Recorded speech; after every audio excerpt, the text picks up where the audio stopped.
आज हमने इस ऑपरेशन टोपाक पर बहुत रिसर्च किया। मेरे हाथ में इस वक्त जनरल जियाउल हक का वो भाषण है जो उन्होंने अपने चुने हुए कोर कमांडर्स, आईएसआई के बड़े अधिकारियों और अफगान और कश्मीरी आतंकवादी सरगनाओं के सामने दिया था। यह भाषण उन्होंने अप्रैल 1988 में दिया था। और आज जब हम दिन भर इस मुद्दे पर रिसर्च कर रहे थे, उसी रिसर्च के दौरान हमें यह भाषण मिला और आज मैं इस भाषण के कुछ हिस्से आपको पढ़कर सुनाना चाहता हूं। और जब आप ये भाषण पढ़ेंगे, ये भाषण दिया गया था 1988 में, लेकिन आज भी जब आप ये भाषण पढ़ेंगे तो आपको पीछे की कहानी बहुत अच्छी तरह से समझ आ जाएगी और आप ये भी समझ पाएंगे कि पाकिस्तान ने कितनी चालाकी से अपने इस पूरे प्लान को भारत में इंप्लीमेंट कर दिया, लागू कर दिया और भारत की सरकारों को, भारत के नेताओं को इसके बारे में पता भी नहीं चला। अब देखिए, मैं कुछ लाइन आपको पढ़कर सुनाना चाहता हूं। जनरल जियाउल हक कहते हैं, let there be no mistake however that our aim remains quite clear and firm. The liberation of the Kashmir valley, our Muslim Kashmiri brothers can not be allowed to stay with India for any length of time. ऐसा वो लिख रहे हैं। इसके बाद वो क्या कहते हैं, देखिए, Here we must adopt those methods of combat which the Kashmiri mind can grasp and cope with. In other words, a coordinated use of moral and physical means other than military operations which will destroy the will of the enemy, damage his political capacity and expose him to the world as an oppressor. This aim, gentlemen, shall be achieved in the initial phases. और इसके बाद उन्होंने अपनी योजना के बारे में लिखा है, Finally, I wish to caution you once more that it will be disastrous to believe that we can take on India in a straight contest. We must therefore be careful and maintain a low military profile so that the Indians do not find an excuse to preempt us by attacking at a time and at a point of their own choosing, at least before phase 1 and 2 of the operation are over. आप सोचिए कि उस वक्त 1988 में general Ziaul हक अपने इस पूरे प्लान के बारे में बिल्कुल स्पष्ट थे, तस्वीर उनके सामने बिल्कुल क्लियर थी और यही तस्वीर उन्होंने इस भाषण में पेश करने की कोशिश की है। और अगर ये पूरा भाषण आप पढ़ लें तो आपको ऐसा लगेगा जो ये भाषण नहीं, एक्चुअली एक तरह का रोड मैप है और जो कुछ 1988 में पाकिस्तान ने तय किया था अपने रोड मैप में, आज भी कश्मीर में सब कुछ वैसे के वैसा ही योजनाबद्ध तरीके से चल रहा है।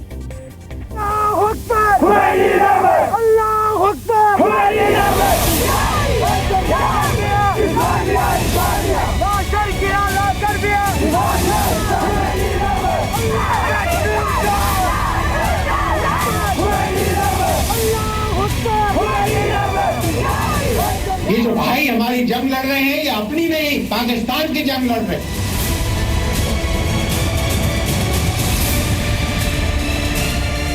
मुजाहिदों को कामयाबी अता फरमाए।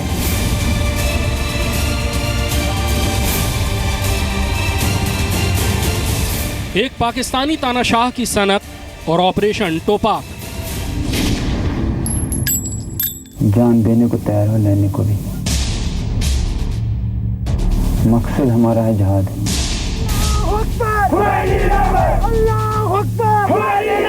हम लेंगे दुश्मन की जान। दुश्मन कौन?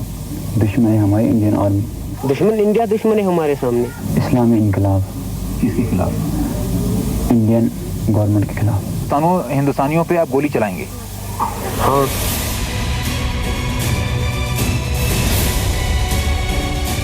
कश्मीर में पत्थरबाजी और आतंकवाद की संपूर्ण कथा।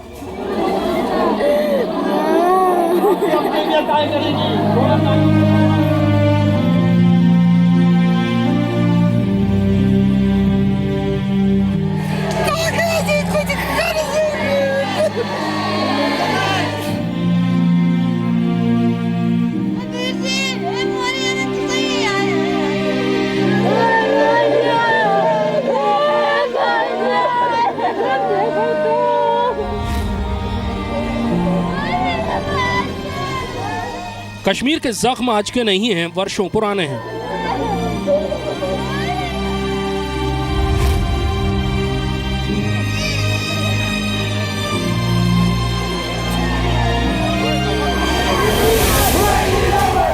पत्थरबाजों के हाथ में पत्थर आज से नहीं है, कई सालों से हैं। अलगाववाद की जड़ें एक दिन में नहीं फैली, बल्कि उन्हें सुनियोजित तरीके से फैलाया गया।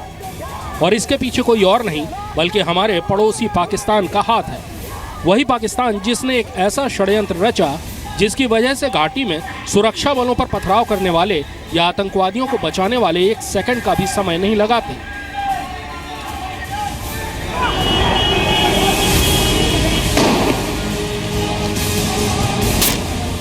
पत्थरबाजी, पुलिसकर्मियों और सरकारी मुलाजिमों को धमकाने जैसी घटनाएं, बड़ी तादाद में आम युवाओं का सड़कों पर आना कोई अचानक होने वाली घटना नहीं है। ये पाकिस्तान के 3 दशक पुराने प्लान का नया वर्जन है। प्लान जिसका नाम था ऑपरेशन टोपाक। 1965 में कश्मीर पर कब्जा करने के लिए पाकिस्तान ने ऑपरेशन जिब्राल्टर शुरू किया। इसके तहत उसने 10,000 सैनिकों को कश्मीर में घुसपैठ करने के लिए भेजा, जिन्हें उम्मीद थी कि कश्मीरी उनका साथ देंगे और सरकार को उखाड़ फेंकेंगे। लेकिन ऑपरेशन जिब्राल्टर नाकामयाब रहा। कश्मीरियों ने घुसपैठियों की मदद करना तो दूर, उन्हें पकड़ने में सुरक्षा बलों की मदद की। और उसके बाद शुरू हुई भारत पाकिस्तान की जंग में पाकिस्तान के सामने लाहौर तक गंवाने का खतरा पैदा हो गया था। कश्मीर पर कब्जे की एक और कोशिश के लिए 80 के दशक में पाकिस्तानी तानाशाह जनरल जियाउल हक ने ऑपरेशन टोपाक शुरू किया। इसमें ऑपरेशन जिब्राल्टर से हासिल हुए सबक भी थे और कश्मीरियों को कामयाबी के साथ बेहद चालाकी से इस्तेमाल करने के तरीके भी।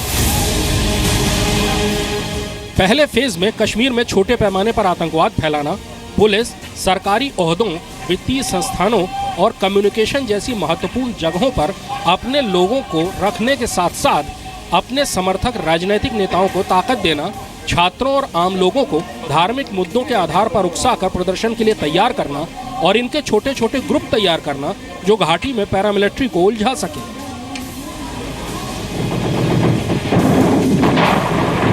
दूसरे फेज में सियाचिन, करगिल, राजौरी और पुंछ में सीमा पार से सैनिक कार्रवाई तेज करके भारतीय सेना को घाटी से अतिरिक्त बल वहां भेजने के लिए मजबूर करना, घाटी में मौजूद सेना के हेडक्वार्टर्स और बेसिस पर हमले करना, स्पेशल फोर्सेस के नेतृत्व में आतंकवादियों को घाटी में भेजना, एयरफील्ड्स और रेडियो स्टेशंस को तबाह करना और बनिहाल टनल के साथ साथ लेह हाईवे को भी रोकना।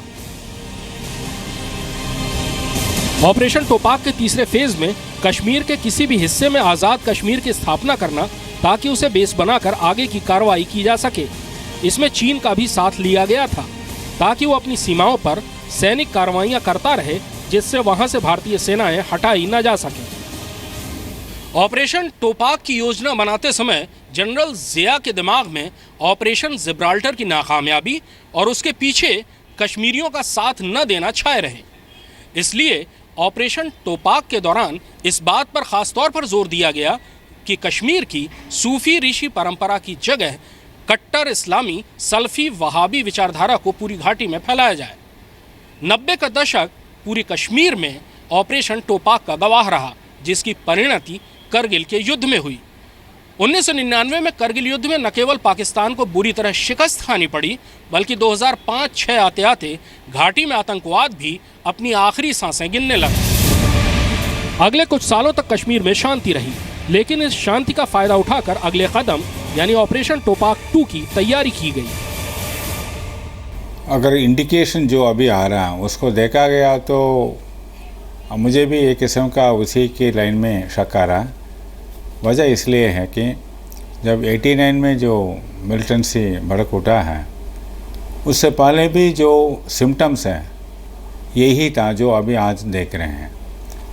इसके पीछे एक बिल्कुल स्ट्रैटेजिक मूव है आईएसआई का। 1985 में आईएसआई ने प्लान किया कि कश्मीर को हमने लेना है। उस समय उन्होंने कंसीव किया है ऑपरेशन टोपाक, आप टोपाक बोलते हैं। और आप टोपाक को उन्होंने 3 स्टेज में करना चाहते थे। सबसे पहला स्टेज है हाई लेवल इन्फिल्ट्रेशन, जहाँ जितना बॉर्डर्स है, पोरस बॉर्डर, एलसी हो या आईबी हो। उस समय एलसी में हमारे पास फेंसिंग भी नहीं था, पहाड़ी भी थे काफ़ी। काफ़ी कई लोग घुस गए थे पाकिस्तानी लोग। Probably now they want to repeat the same. Now they want to repeat the same with one advantage कि जो बीच में जितना भी गैप था उसमें साल में जहाँ हम वायलेंस नहीं बोलते हैं, वो एक्चुअली OGW नेटवर्क को उन्होंने काफ़ी स्ट्रांग बना दी, चाहे deeper and wider with international support जो भी है। तो आजकल जो भी कर रहे हैं उसके लिए उनको जो सोशल मीडिया आने के बाद सपोर्ट जो पहले नहीं मिलता था वो मिल रहा, चाहे वो कंस्ट्रक्टर स्टोरी हो, ऑर्केस्ट्रेटेड स्टोरी हो। तो ये सब देखने के बाद मुझे भी लगता है कि शायद हम 1990 के साथ तो नहीं जा रहे हैं। 2014 में केंद्र और उसके बाद राज्य में भी बीजेपी के सत्ता में आने से कट्टरपंथियों के लिए धर्म के आधार पर आम लोगों को उकसाना आसान हो गया। वहाबी कट्टरपंथियों ने खासतौर पर युवाओं को अपने साथ जोड़ा।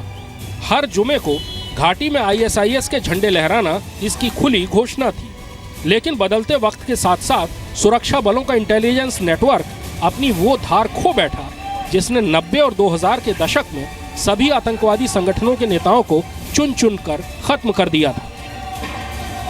आप देखा होगा, हिस्ट्री देख लीजिए, जो भी लीडर बना है वो ज़्यादा से ज़्यादा 3-4 साल तक के बाद तो रहा नहीं है, उसका एलिमिनेशन हो ही जाना था।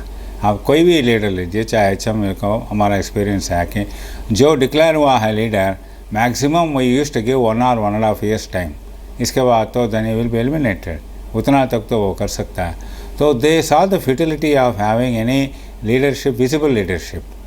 वो आप देख लीजिए 2004 के बाद कोई भी एक नॉन लीडर जो आज तक भी चल रहा, ये HM का है, ये जैश का है, बता नहीं पा रहे हैं आप। वो जो भी लीडर आते हैं वो 3 महीने के लिए आते हैं, वो भी डाउटफुल है weather he was a leader और नॉट। लेकिन अभी leadership somebody is guiding them, उसको हमने आइडेंटिफाई करना है। उसको एक बेस्ट रास्ता है कि it's a very good intelligence network. गर्मियां आ चुकी हैं और सुरक्षा बलों को आशंका है कि अगले कुछ महीनों में घाटी में अशांति और बढ़ेगी। इसलिए अब ऐसी रणनीति पर काम करने की जरूरत है ताकि कश्मीर घाटी से न सिर्फ हमेशा हमेशा के लिए पत्थरबाजी का सफाया हो सके, बल्कि अंतर्राष्ट्रीय स्तर पर भी पाकिस्तान को बेनकाब करके उसके असली एजेंडे को दुनिया के सामने लाया जा सके। कृष्ण मोहन मिश्रा, जी मीडिया।